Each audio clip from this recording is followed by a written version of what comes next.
Hey everyone, how's it going? Welcome back to a brand new video. Hopefully you guys are all doing well today. In today's video, we're going to be going over some new information which was revealed to us over the past 24 hours that does reveal that Rockstar Games was likely testing some GTA 6 code and weapons inside Red Dead Redemption 2 of all places. After months of pretty much no credible information about GTA 6, we finally have a little glimpse of information in regards to the world of Rockstar Games and what they may be doing behind the scenes in regards to testing parts of GTA 6 inside the world of Red Dead Redemption 2. So in today's video, we're going to be discussing exactly what was found and what that means for the future of GTA 6 development and what we can get from this and everything in between.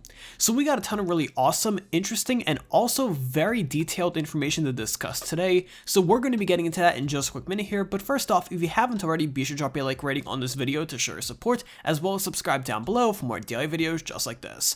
But first off, here is today's shout out of the day, and right after that, went to the actual video. So today's shout out of the day goes to a really awesome Twitch channel known as Chaotic Serenity. He's a really awesome gaming Twitch streamer that does some really awesome gaming live streams surrounding all the popular and trending video games out there, such as Overwatch and Cyberpunk, and also some indie titles as well. He likes to believe that every game tells a story and every experience is unique. Make sure to go ahead and click the first link in the description down below to follow Chaotic Serenity on Twitch and catch his next live stream.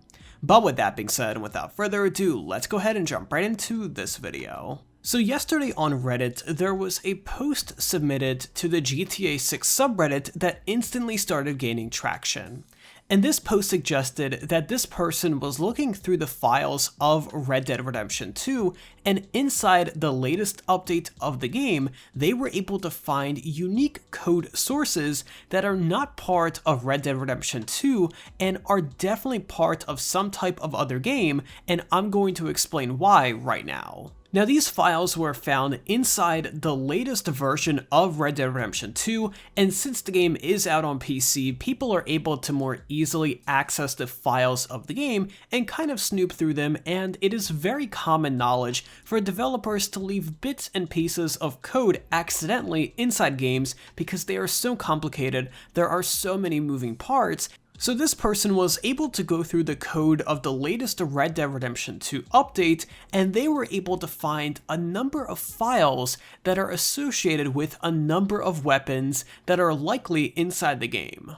Now, at first, this doesn't seem anything too out of the ordinary. It is very common for Rockstar to put in code inside the game of items that have not been released yet, and that is how we get leaks from insider sources in the community, but this time is a little bit different because these weapons are likely not part of Red Dead Redemption 2. Now, the first weapon that was found inside these source files is an L1A1 self-loading rifle.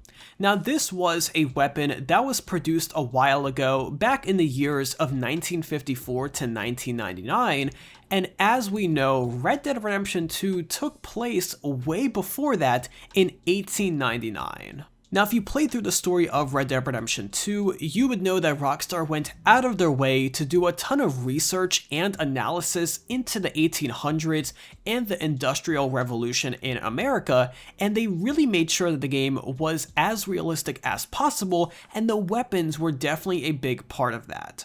So the question really arises of why Rockstar is putting in such a modern piece of technology into Red Dead Redemption 2 source code that has absolutely nothing to do with the game, and that doesn't make any sense to be releasing inside Red Dead Online via a DLC. Now, the unofficial rumor that is going around the community right now that most people are agreeing upon is that Rockstar is simply doing some very light testing inside the world of Red Dead Redemption 2.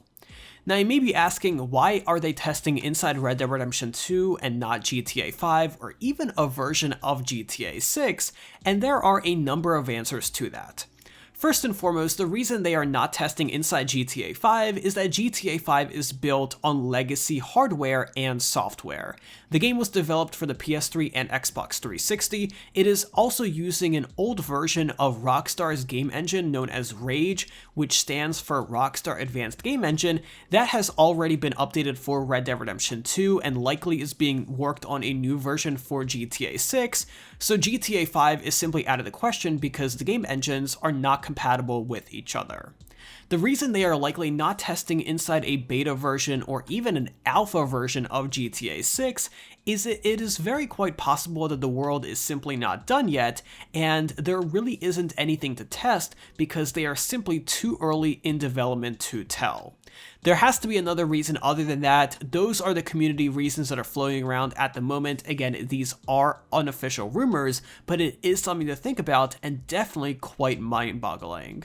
So based on what we have been hearing so far from Reddit and also the GTA forums, it looks like that Rockstar is testing out some of the weapon mechanics of GTA 6 inside Red Dead Redemption 2, and they accidentally left a little bit of source code left over inside the game, and people like this person on Reddit were able to find it, and now we know that there is definitely something interesting going on. It is also worth noting that the naming conventions of the files themselves that were found are different than GTA 5, so for anyone thinking that they simply left a GTA 5 file inside Red Dead Redemption 2, first and foremost, that is technically impossible since the games are running on completely different game engines, but on top of that, the naming conventions inside Red Dead Redemption 2 are completely different from what they were inside GTA 5. So the files that were found were specifically named for Red Dead Redemption 2 and contain items that would never be in the game anyway.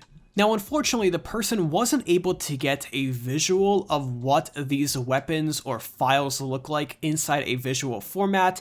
I'm not really sure what exactly is going on here, why they couldn't do that, but they were only able to find the code itself and only the actual names of the files, which is very interesting, but I think what would be more interesting is getting a visual of these files, and hopefully we may be seeing that in the next couple of days. Now, it's also worth noting that despite popular belief, these files have allegedly been here ever since Red Dead Redemption 2 launched on console. So this isn't something that Rockstar added last minute a couple of days ago and they forgot to remove.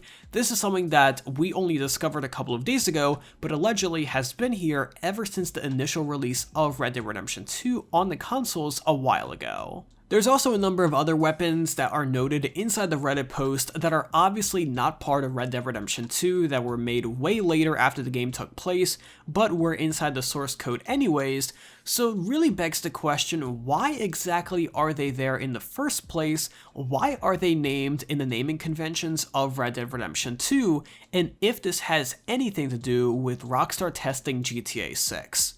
Let me know your thoughts in those comments down below regarding this. Do you think that Rockstar is testing out some gun mechanics and fighting mechanics of GTA 6 inside Red Dead Redemption 2 as a sandbox and simply accidentally left over some code, or do you think there is a deeper story to this? Let me know your thoughts in those comments down below because I really want to hear from you guys.